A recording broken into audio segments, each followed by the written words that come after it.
Price the Lord. പ്രാർത്ഥിക്കാം. കർത്താവെ, thank you Lord Jesus. കർത്താവെ, ഞങ്ങൾ വളരെ പ്രധാനപ്പെട്ട ഒരു കാര്യം ഡിസ്കസ് ചെയ്യാൻ പോകുമ്പോൾ സ്വർഗത്തിലെ ദൈവം ഞങ്ങൾക്ക് അതിൻ്റെ ഗൈഡൻസ് തരണമേ, കാണിച്ചു തരണമേ എന്ന് പ്രാർത്ഥിക്കുന്നു. അതിന് കഴിവില്ല. കർത്താവ് തന്നെ സംസാരിക്കാൻ പോകുന്നതിനായിട്ട് സ്തോത്രം ചെയ്യുന്നു. യേശു കർത്താവിൻ്റെ നാമത്തിൽ തന്നെ ആമേൻ. 1 കൊരിന്ത്യർ 4-ാം അധ്യായം, 1 കൊരിന്ത്യർ 11-4 അങ്ങനെ ചില ഭാഗങ്ങളാണ് ഞാൻ പറയാനായിട്ട് കർത്താവ് എനിക്ക് തന്നത്. വളരെ പ്രധാനപ്പെട്ട ഒരു ടോപ്പിക്, അതായത് വിധിക്കുക എന്നുള്ളതിനെ പറ്റിയാ. ആദ്യം 1 കൊരിന്ത്യർ 11-ാം അധ്യായം വായിക്കാം. ജഡ്ജിങ്. നമ്മൾ എപ്പോഴും നമ്മൾ മറ്റുള്ളവരെ ജഡ്ജ് ചെയ്യാൻ വളരെ തിടുക്കമായിട്ടാണ് നമ്മൾ ഇരിക്കുന്നത്. എന്നാൽ വചനം എന്തോ പറയുന്നത് നോക്കാം. 1 കൊരിന്ത്യർ 11-ാം അധ്യായം അതിന്റെ 31-ാം വാക്യം. നാം നമ്മെ തന്നെ വിധിച്ചാൽ വിധിക്കപ്പെടുകയില്ല. നാം നമ്മെ തന്നെ വിധിച്ചാൽ വിധിക്കപ്പെടുകയില്ല. എപ്പോഴും നമ്മൾ മറ്റുള്ളവരെ വിധിക്കാനാണ് നമുക്ക് വളരെ തിരക്ക്. ഈ വാക്യം എവിടെയാ പറഞ്ഞിരിക്കുന്നതെന്ന് നമ്മൾ ശ്രദ്ധിച്ചാൽ 1 കൊരിന്ത്യർ 11 എന്ന് പറഞ്ഞാൽ നമ്മൾ എപ്പോഴും യേശു കർത്താവിന്റെ കഷ്ടങ്ങളെ ഓർക്കാനായിട്ട് നമ്മൾ ഞായറാഴ്ച ലോർഡ്സ് ടേബിളിന്റെ മുമ്പിൽ വായിക്കുന്ന ഒരു ഭാഗമായത്. അത് കർത്താവിന്റെ കഷ്ടാനുഭവങ്ങളെ കുറിച്ചും എല്ലാം പറഞ്ഞിട്ട് ആരും അയോഗ്യമായി അപ്പം തിന്നുകയോ കർത്താവിന്റെ പാനപാത്രം കുടിക്കുകയോ ചെയ്യുന്നവരെല്ലാം കർത്താവിന്റെ ശരീരം സംബന്ധിച്ച് കുറ്റക്കാരനാകും. ഇതങ്ങോട്ട് പറഞ്ഞു തീർന്ന് 30-ാം വാക്യം, ഇത് ഹേതുവായി നിങ്ങളിൽ പലരും ബലഹീനരും രോഗികളുമാകുന്നു, അനേകർ നിദ്ര കൊള്ളുന്നു. ഇത് നമ്മൾ യൂഷ്വലി ഞായറാഴ്ച ഇത് പറഞ്ഞ് നിർത്തുക ചെയ്യുന്നത്. അത് തൊട്ടടുത്ത വാക്യമാണ്, നാം നമ്മെ തന്നെ വിധിച്ചാൽ വിധിക്കപ്പെടുകയില്ല. കാരണം എന്താ ഇതിങ്ങനെ പറയാൻ കാരണം എന്ന് വെച്ചാൽ, നമുക്ക് ആർക്കെങ്കിലും ഒരു പ്രയാസം ഉണ്ടാകുമ്പോൾ നമ്മൾ ഉടനെ നമ്മുടെ മനസ്സിൽ വരുന്ന ചിന്ത അവരെ വിധിക്കുക. അവര് ഇപ്പൊ ഈ വാക്യത്തിന്റെ അടിസ്ഥാനത്തിൽ ആർക്കെങ്കിലും ബലഹീനരോ രോഗികളോ മരിച്ചു പോവുകയോ ചെയ്താൽ അവരെന്തെങ്കിലും കുറ്റം ചെയ്തുകൊണ്ടായിരിക്കും ദൈവം, എസ്പെഷ്യലി ബിലീവേഴ്സിന്റെ കാര്യം, എന്തെങ്കിലും ദൈവസന്നിധിയിൽ തെറ്റ് ചെയ്തുകൊണ്ടാവും ദൈവം അവരെ ശിക്ഷിക്കുക. അങ്ങനെ ചിന്തിക്കാനുള്ള എല്ലാ സാധ്യതയും ഉള്ളത് കൊണ്ടാണ് ആ വാക്യത്തിന്റെ തൊട്ടടുത്ത് ദൈവത്തിന്റെ ആത്മാവ് നാം നമ്മെ തന്നെ വിധിച്ചാൽ, if we judge ourselves we will not be judged. So ഇത് വളരെ പ്രധാനപ്പെട്ട ഒരു കാര്യമാണ്. ഞാൻ ഈ വാക്യം എൻ്റെ മനസ്സിൽ ഓർമ്മ വന്നത്, ഞാൻ 11-ആണ് 1 കൊരിന്ത്യർ 4-ാം അധ്യായമാണ് കുറച്ച് ദിവസമായിട്ട് ഞാൻ എൻ്റെ ക്വൈറ്റ് ടൈമിന്റെ ഭാഗമായിട്ട് വായിച്ചുകൊണ്ടിരുന്നത്.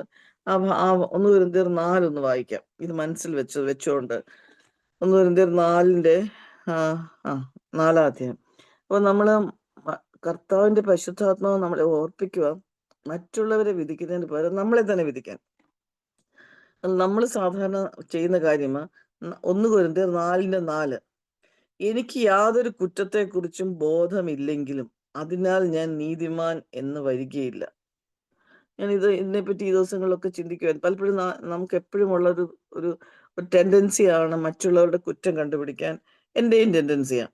അപ്പൊ ദൈവത്തിന്റെ വചനം എന്നോട് പറയുക, എനിക്ക് യാതൊരു കുറ്റത്തെക്കുറിച്ചും ബോധമില്ലെങ്കിലും അതിനാൽ ഞാൻ നീതിമാൻ എന്ന് വരികയില്ല. എത്ര ക്ലിയർ ആയിട്ട് ദൈവം ഇത് എന്നോട് പറഞ്ഞെന്ന് ഞാൻ ചിന്തിക്കുമായിരുന്നു. അടുത്ത ലൈൻ, എന്നെ വിധിക്കുന്നത് കർത്താവാകുന്നു. സോ ഞാൻ എന്നെ തന്നെ നോക്കുമ്പോൾ എനിക്ക് കുറ്റം കാണത്തില്ല, പക്ഷെ അതുകൊണ്ട് ഞാൻ നീതിമാനെന്ന് വരികയില്ല. എന്നാൽ ദൈവമാണ് എന്നെ വിധിക്കുന്നതെന്ന് അവിടെ എഴുതിയിരിക്കുന്നത്. അടുത്ത വാക്യം, മറ്റുള്ളവരെ വിധിക്കുന്ന കാര്യം. നമുക്ക് ആരെങ്കിലും നമുക്ക് തെറ്റ് ചെയ്തതായിട്ട് ആരെങ്കിലും നമുക്ക് തോന്നുന്നെങ്കിൽ നമ്മൾ അവരെ വിധിക്കുന്ന കാര്യം, ഇതെനിക്ക് വളരെ ഒരു ഐ ഓപ്പണറായിട്ട് ദൈവം തന്ന ഈ വാക്യം. ആ വാക്യം അത് വായിക്കാം. 5-ാം വാക്യം, ആകിയാൽ കർത്താവ് വരുവോളം സമയത്തിന് മുമ്പേ ഒന്നും വിധിക്കരുത്. അപ്പൊ ഇത് നമുക്ക് പലപ്പോഴും കർത്താവിന്റെ വചനം നമ്മൾ തന്നെ ഇന്റർപ്രറ്റ് ചെയ്യാനായിട്ട്, നമ്മുടെ കൺവീനിയൻസിന് ഇന്റർപ്രറ്റ് ചെയ്യാനായിട്ട് നമ്മൾ എപ്പോഴും ചിന്തിക്കും. അതായത് നമുക്ക് ഇഷ്ടമുള്ള അർത്ഥം എടുക്കാനായിട്ട്. പക്ഷെ ഇവിടെ വചനം പറഞ്ഞിരിക്കുന്നത് എന്തോ നോക്കിയാൽ, കർത്താവ് വരുവോളം സമയത്തിന് മുമ്പേ ഒന്നും വിധിക്കരുത് എന്ന് വെച്ചാൽ നമുക്ക് മറ്റൊരാളെ വിധിക്കാൻ അവകാശമില്ല. അപ്പൊ നമ്മൾ എന്തോ ചിന്തിക്കുന്നത്, അവരുടെ കുറ്റത്തിന് ദൈവം അവർക്ക് കൊടുത്തോളും. ഇങ്ങനെയാണ് നമ്മൾ പലപ്പോഴും നമ്മൾ ചിന്തിക്കുന്നത്. അവർക്കൊരു പ്രശ്നമുണ്ട്, അവർക്ക് ആ കുറ്റം. പക്ഷെ ഇവിടെ കർത്താവ് എന്തോ പറഞ്ഞിരിക്കുന്ന അറിയാമോ? മുമ്പേ ഒന്നും വിധിക്കരുത്, അവൻ ഇരുട്ടിൽ മറഞ്ഞിരിക്കുന്നത് വെളിച്ചത്താക്കി. ഇവിടം വരെ വായിക്കുമ്പോഴും നമ്മൾ ചിന്തിക്കുന്നത് എന്തുവാ, അവരുടെ കുറ്റം ദൈവം എല്ലാവരുടെ മുമ്പിൽ കാണിച്ചു കൊടുക്കും. പക്ഷെ അടുത്ത ലൈൻ എന്തുവാ? വെളിച്ചത്താക്കി ഹൃദയങ്ങളുടെ ആലോചനകളെ വെളിപ്പെടുത്തും. അപ്പോഴും നമ്മൾ അങ്ങനെ ചിന്തിക്കുന്നത്. പക്ഷെ അടുത്ത ലൈൻ കണ്ടോ?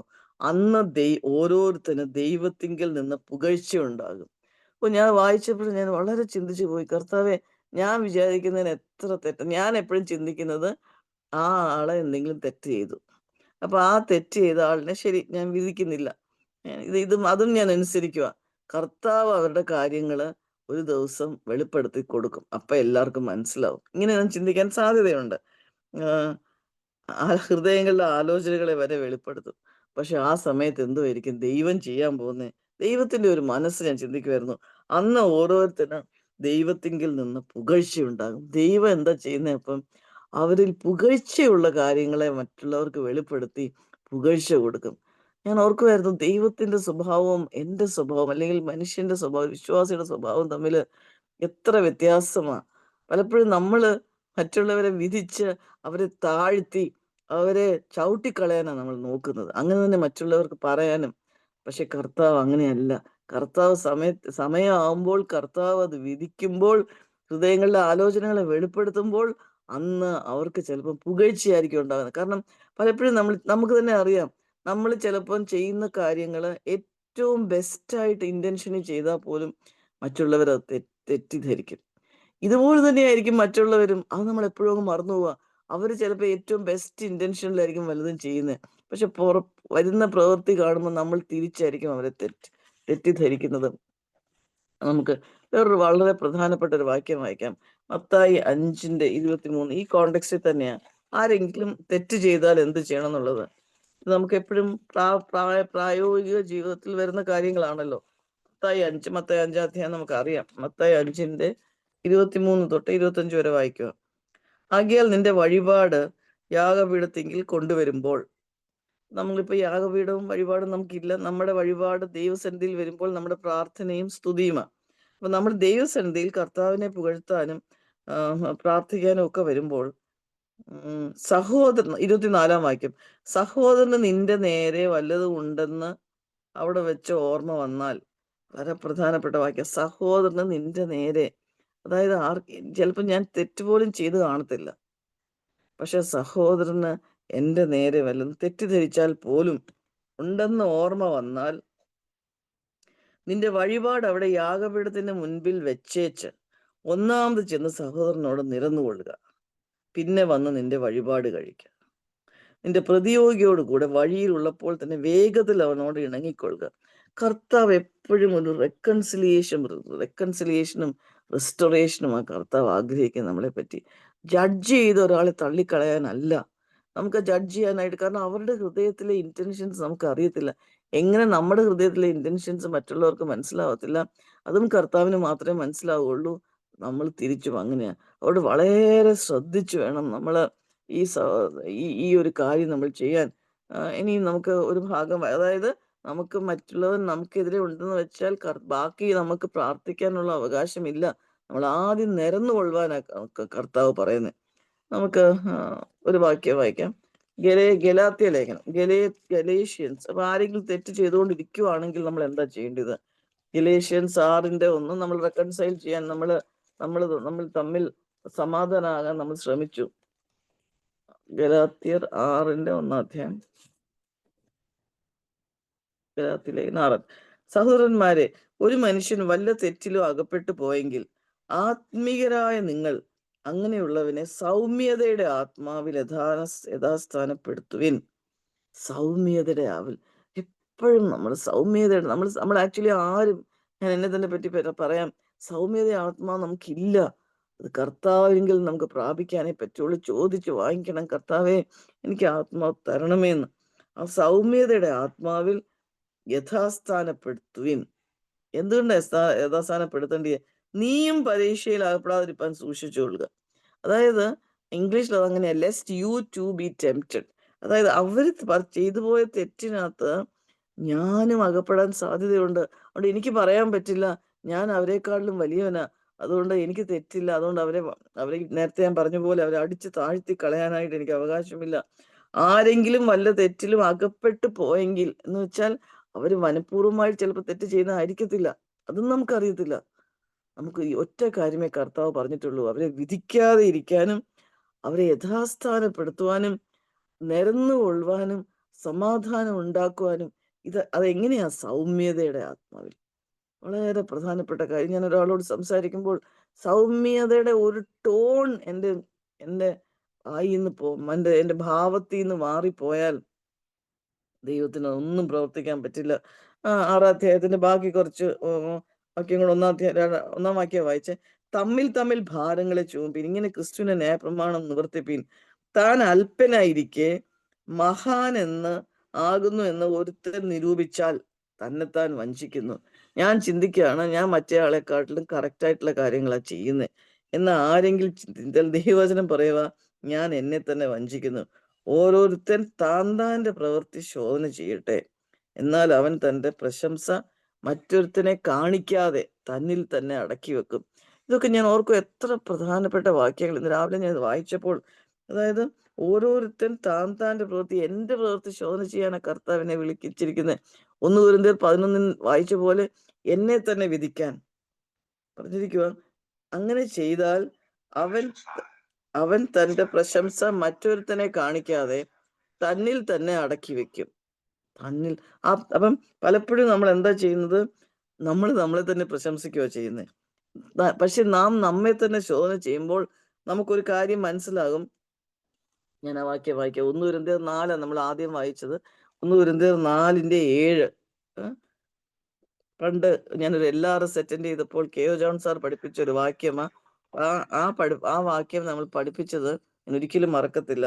ഇങ്ങനെയാ: ലഭിച്ചതല്ലാതെ നിനക്ക് എന്തുള്ളൂ? ദൈവത്തിന്റെ വചനം പറയുക, ലഭിച്ചത് മാത്രമേ നിനക്കുള്ളൂ. ലഭിച്ചത് മാത്രമേ നിനക്കുള്ളൂ. അതുകൊണ്ടാണ് ഈ ഗലാത്യരിൽ പറഞ്ഞിരിക്കുന്നത്, അവൻ തന്റെ പ്രശംസ മറ്റൊരുത്തനെ കാണിക്കാതെ തന്നിൽ തന്നെ അടക്കി വെക്കും. എപ്പോഴും നമ്മുടെ ടെൻഡൻസി എന്തുവാ? ഞാൻ ചെയ്തത് നന്നായി, നല്ലതായി എന്ന് പറഞ്ഞ് മറ്റുള്ളവരെ കാണിക്കാനും, മറ്റുള്ളവർ ചെയ്തത് ശരിയായില്ല എന്ന് പറഞ്ഞ് അവരെ താഴ്ത്താനും. പക്ഷെ ഇവിടെ കർത്താവ് പറയുക, തന്റെ പ്രശംസ തന്നിൽ തന്നെ അടക്കി വെക്കും. തന്നെത്താനെ ശോധന ചെയ്യുമ്പോൾ നമുക്ക് മനസ്സിലാവും, നമ്മൾ എന്തെങ്കിലും ചെയ്തിട്ടുണ്ടെങ്കിൽ അത് കർത്താവ് തന്ന കൃപ. ഞാൻ എന്നും എപ്പോഴും ഇത് ചിന്തിക്കാറുണ്ട്. കർത്താവെ, ഞാൻ എന്തെങ്കിലും ഒരു കാര്യത്തിലുണ്ടെങ്കിൽ അത് അങ്ങ് തന്ന കൃപ കൊണ്ടാണല്ലോ. ഈ ഒരു തോട്ട് നമ്മളെ നമ്മളെ നമ്മളെ ഭരിച്ചാൽ നമുക്ക് വളരെ പ്രയോജനമാണ്. ദൈവം എന്നെ ഓർപ്പിക്കുമായിരുന്നു. ഒരു വാക്യം കൂടെ വായിക്കാം. ഫ്രീ ആയിട്ട്. ഇപ്പൊ ചിലപ്പോൾ നമുക്ക് തന്നെത്താനെ ഒരു ഇമ്പോർട്ടൻറ്റ് കാര്യമാണ്. ആരെങ്കിലും എനിക്കെതിരെ ഒരു തെറ്റ് ചെയ്തു, അവർക്ക് ബ്ലൈൻഡ് സ്പോട്ടാന്ന് വിചാരിച്ചോ, അവർക്കത് മനസ്സിലാവുന്നേ ഇല്ല. അപ്പൊ ഞാൻ എങ്ങനെയാ റിയാക്ട് ചെയ്യുന്നത്? ഞാൻ എപ്പോഴും ചിന്തിക്കുമായിരുന്നു, ഒരാൾ തെറ്റിക്കൊണ്ട് നമ്മൾ തിരിച്ച് അവരെ തെറ്റ് മനസ്സിലാക്കാൻ ശ്രമിക്കുക, അവർക്ക് മനസ്സിലാവുന്നില്ല. അപ്പൊ അവർക്ക് എന്ത് സംഭവിക്കും? നമുക്ക് ദുഃഖം ഉണ്ടാവും, നമുക്ക് ഹേർട്ടാവും. പക്ഷെ അവർക്ക് എന്തുവാ സംഭവിക്കുന്നത്? അവരുടെ കുറ്റം ശരിക്കുമുള്ള കുറ്റമാണെങ്കിൽ അവർ പ്രാർത്ഥിക്കുമ്പോൾ അവരുടെ പ്രാർത്ഥന ദൈവം കേൾക്കത്തില്ല. കാരണം സാത്താൻ അവരെ അക്യൂസ് ചെയ്തുകൊണ്ടിരിക്കും ദൈവം മുമ്പാകെ, അവരെ കുറ്റം ചുമത്തിക്കൊണ്ടിരിക്കും. അപ്പൊ അവർക്കൊട്ട് മനസ്സിലാവുന്നില്ല അവരെ എങ്ങനെ രക്ഷിക്കാൻ പറ്റും. ഞാൻ ചിന്തിക്കുമായിരുന്നു, അവരെ ഫ്രീ ആയിട്ട് ഫൊർഗീവ് ചെയ്താൽ, എനിക്ക് അവർക്കെതിരെ ഒന്നുമില്ലെങ്കിൽ സാത്താൻ ഒന്നും പറയാൻ പറ്റത്തില്ല. ഞാൻ അവർക്ക് വേണ്ടി ഇന്റർസീഡ് ചെയ്താൽ, നിങ്ങൾക്ക് അത് മനസ്സിലാവുന്നുണ്ടോ എന്ന് എനിക്ക് അറിയത്തില്ല. ഇത് ഞാൻ വളരെ വളരെ പല പ്രാവശ്യം ദൈവം എന്നെ ഓർപ്പിക്കുകയും എനിക്ക് ചെയ്യാൻ സാധിക്കുകയും ചെയ്യുന്നൊരു കാര്യമാണ്. പക്ഷെ പലപ്പോഴും ഞാൻ തെറ്റിയും പോകാറുണ്ട്. സാത്താൻ അവരെ അക്യൂസ് ചെയ്യാതെ ഞാൻ അവരെ ഫ്രീ ആയിട്ട്, എനിക്ക് ദൈവം freely you have received freely give. Forgiveness, ദൈവത്തിന്റെ ക്ഷമ എനിക്ക് ഫ്രീ ആയിട്ട് കിട്ടി. ഞാൻ അവരെ ഫ്രീ ആയിട്ട് ഫൊർഗീവ് ചെയ്യുമ്പം എനിക്ക് അവരുടെ മേലെ ഒരു കുറ്റവും ഇല്ല. അപ്പൊ ദൈവം അപ്പൊ അപ്പൊ അപ്പൊ അവർക്ക് ശിക്ഷ വരത്തില്ല. അവരുടെ പ്രാർത്ഥന ദൈവം കേൾക്കും. ഇത് ഫിലിപ്പിയർ 2:3 കൂടെ വായിക്കാം. അതും കൂടെ വായിച്ച് അവസാനിപ്പിക്കാനായിട്ട് ഞാൻ ആഗ്രഹിക്കുക. ഫിലിപ്പിയർ 2:3 വളരെ പ്രധാനപ്പെട്ട ഒരു വാക്യമാകുകയും, ശാഠ്യത്താലോ ദുരഭിമാനത്താലോ ഒന്നും ചെയ്യാതെ താഴ്മയോടെ ഓരോരുത്തൻ മറ്റുള്ളവനെ തന്നേക്കാൾ ശ്രേഷ്ഠനെന്ന് എണ്ണിക്കൊള്ളുവിൻ. ഇത് എങ്ങനെയാ കർത്താവ് നമ്മളോട് പറഞ്ഞിരിക്കുന്നത്? ഈ ഫിലിപ്പിയ ലേഖനത്തില് എല്ലാം പറഞ്ഞിട്ട് അവസാനം 4-ാം അധ്യായത്തില് പൗലോസ് പറയുന്ന ഒരു കാര്യമുണ്ട്. അതായത് അന്യോന്യം താന്നിരിക്കാനായിട്ട്, അന്യോന്യം ഒരേ മനസ്സോടെ ഇരിക്കാനായിട്ട്. അതിന് ഈ ഫിലിപ്പി ലേഖനം നമുക്കറിയാം, ഒത്തിരി ഒത്തിരി നല്ല ലേഖനമല്ലേ, സന്തോഷത്തിന്റെയും കഷ്ടത്തിൽ സന്തോഷിക്കുന്ന കാര്യമൊക്കെ പറഞ്ഞിട്ട്. പക്ഷെ ഈ 2-ാം അധ്യായത്തിൽ ന്റെ 3-ാം വാക്യത്തിൽ പറയുക, ശാഠ്യത്താലോ എന്ന് വെച്ചാൽ അവര് തെറ്റ് ചെയ്തു, ഓ അവരിങ്ങനെയാ, അങ്ങനെയല്ല, ദുരഭിമാനത്താലോ. നേരത്തെ ദുരഭിമാനം എന്തുവാ? എന്തെങ്കിലും ചെയ്തത് നമ്മളാണ് ചെയ്യുന്നുള്ള ദുരഭിമാനം. നേരത്തെ പറഞ്ഞ വാക്യങ്ങളോട് ചേർത്ത് പറയുക, ഒന്നും ചെയ്യാതെ താഴ്മയോടെ ഓരോരുത്തൻ മറ്റുള്ളവനെ തന്നേക്കാൾ ശ്രേഷ്ഠൻ എണ്ണിക്കൊള്ളുവിൻ. ഇവിടെ ദൈവം ഒരു കണ്ടീഷൻ വെച്ചിട്ടില്ല. ഈ ചർച്ചിലെ പാസ്റ്ററിനെ അല്ലെങ്കിൽ വചനം പ്രസംഗിക്കുന്ന ആളിനെ തന്നെ താൻ ശ്രേഷ്ഠൻ എണ്ണിക്കൊള്ളുവാനല്ല, ഓരോരുത്തൻ മറ്റുള്ളവനെ എന്ന് വെച്ചാൽ ചിലപ്പോൾ തെറ്റായിട്ട് ചെയ്യുന്നവർ ആരെയായാലും കാരണം അവരുടെ ഹൃദയത്തിലെ മോട്ടീവ് ദൈവം ഒരു കാലത്ത് ന്യായം വിധിക്കുന്ന സമയത്ത് മാത്രമേ വെളിപ്പെടുകയുള്ളൂ. ഹൃദയങ്ങളുടെ ആലോചനകളെ വെളിപ്പെടുത്തുന്ന ദൈവം അവർക്ക് പ്രശംസയായിരിക്കും കൊടുക്കാൻ പോകുന്നത്. നമ്മൾ അന്ന് നാണം കെട്ടുപോകും. പക്ഷെ അതുകൊണ്ട് സമയത്തിന് മുമ്പാകെ നമ്മൾ വിധിക്കാതിരിക്കുവാൻ, വിധിക്കുവാണെങ്കിൽ നമ്മളെ തന്നെ വിധിച്ച് നമ്മളെ തന്നെ ശോധന ചെയ്ത് എന്തെങ്കിലും പ്രശംസ ഉണ്ടെങ്കിൽ നമ്മളിൽ തന്നെ ഒതുക്കി, ഇത് ദൈവം വിധി ലഭിച്ചതല്ലാതെ എനിക്ക് വേറെ എന്തുള്ളൂ എന്ന് എല്ലാ സമയവും ദൈവം മുമ്പാകെ പറഞ്ഞ് നമ്മളെ തന്നെ താഴ്ത്തുമ്പോൾ നമുക്ക് ആ ദൈവത്തിന്റെ സ്വഭാവം നമ്മളിൽ വരും. ദൈവം നമ്മളെ സഹായിക്കട്ടെ. നമ്മൾ അന്യോന്യമുള്ള ഇടപാടുകളിൽ നമുക്ക് ഈ രീതിയിൽ ദൈവത്തിന്റെ വചനം പറയുന്ന പോലെ ചെയ്യുവാൻ തക്കവണ്ണം കർത്താവ് നമ്മളെ ഓരോരുത്തരെ സഹായിക്കട്ടെ. ദൈവനാമോത്തപ്പെടാകട്ടെ. ആർക്കെങ്കിലും ഒരാൾക്ക് പ്രാർത്ഥിച്ച് അവസാനിപ്പിക്കാം. സ്തോത്രം കർത്താവേ, സ്തോത്രം സ്തോത്രം സ്തോത്രം യേശുവേ, സ്തോത്രം. ഈ നല്ല സമയത്തിനായി സ്തോത്രം കർത്താവേ. പൂർണ്ണമായി അവിടുത്തെ കരങ്ങളിലേക്ക് ഏൽപ്പിക്കുന്ന കർത്താവെ, അന്നുള്ള ആഹാരം നൽകി തരുന്നവനെ കർത്താവെ, ഞങ്ങൾക്ക് വേണ്ടി കർത്താവെ ഞങ്ങളുടെ കുറവുകൾ കാണിച്ചു തന്ന കർത്താവെ, അങ്ങ് വലിയവനും സർവശക്തനുമാണ്. അങ്ങനെയാണ് ഞങ്ങൾ വിളിച്ചപേക്ഷിച്ച് സ്തോത്രം ചെയ്യുന്നത് കർത്താവെ. കേൾപ്പിച്ച വചനത്തിനായി സ്തോത്രം. അതിന്റെ മുന്നിൽ കർത്താവെ പൂർണ്ണമായി ഏൽപ്പിക്കുകയാണ് കർത്താവെ. ഞങ്ങളെ തന്നെ ശ്രേഷ്ഠരെണ്ണാതെ മറ്റുള്ളവരെ കർത്താവെ ഞങ്ങളെക്കാളും എന്നെക്കാളും ശ്രേഷ്ഠരെണ്ണുവാൻ തക്കവണ്ണം നിന്റെ കൃപ തന്നതിനായി നന്ദിയോട് സ്തോത്രം ചെയ്യുന്ന കർത്താവെ. ഞങ്ങളുടെ കുറവുകളൊന്നും ഓർക്കരുതേ, ക്ഷമിക്കണമേ എന്ന് പ്രാർത്ഥിക്കുന്ന കർത്താവെ. പൂർണ്ണമായി ഏൽപ്പിക്കുന്നു. വചനം തന്ന് നിന്റെ മകളെ അനുഗ്രഹിച്ച് പ്രാർത്ഥിക്കുന്നു കർത്താവെ. നിന്റെ മകൾക്ക് കൊടുത്ത ആലോചനയ്ക്കായി നന്ദിയോട് സ്തോത്രം ചെയ്യുന്നു കർത്താവെ. സ്തോത്രം അപ്പാ, സ്തോത്രം എൻ്റെ ദൈവമേ, സ്തോത്രം കർത്താവെ. മറ്റുള്ളവരെ വിധിക്കാതെ കർത്താവെ തന്നെ തന്നെ വിധിച്ചുകൊണ്ട് ഞങ്ങളുടെ കുറവുകൾ എന്തെന്ന് ഓരോ നിമിഷവും കർത്താവെ ആലോചിച്ച് അതിനെ മാത്രം മാറ്റിക്കളഞ്ഞുകൊണ്ട് ജീവിപ്പാൻ കർത്താവെ അവിടുത്തെ കൃപ ധാരാളമായി നൽകി തരണമേ എന്ന് പ്രാർത്ഥിക്കുന്നു. കടന്നു വന്ന ഓരോരുത്തരെ ഏൽപ്പിച്ച് സ്തോത്രം ചെയ്യുന്നു കർത്താവ്. ഹല്ലേലൂയ കർത്താവേ. എൻ്റെ ദൈവമേ, ഓരോരുത്തരെ അവിടുന്ന് അനുഗ്രഹിക്കണമേ. ഇന്നത്തെ ദിവസം അവരോട് കൂടെ ഇരിക്കണമേ. ഇന്ന് സുപ്രഭാതകാലം, ഇന്ന് രക്ഷാ ദിവസം, ഇന്ന് കർത്താവിൽ സന്തോഷിക്കുവാൻ കർത്താവ് അവിടുന്ന് ഇടയാക്കിയതിനായി നന്ദിയോട് സ്തോത്രം ചെയ്യുന്നു. പൂർണ്ണമായി അവിടുത്തെ കരങ്ങളിലേക്ക് ഏൽപ്പിക്കുന്നു. കടന്നു വന്ന ഓരോരുത്തരെ അനുഗ്രഹിച്ചു പ്രാർത്ഥിക്കുന്നു കർത്താവേ. സ്തോത്രം സ്തോത്രം മഹത്വം എല്ലാം അങ്ങേക്ക് യേശുവിന്റെ നാമത്തിൽ തന്നെ സ്വർഗീയ പിതാവേ. ആമേൻ. ആമേൻ. Praise the Lord.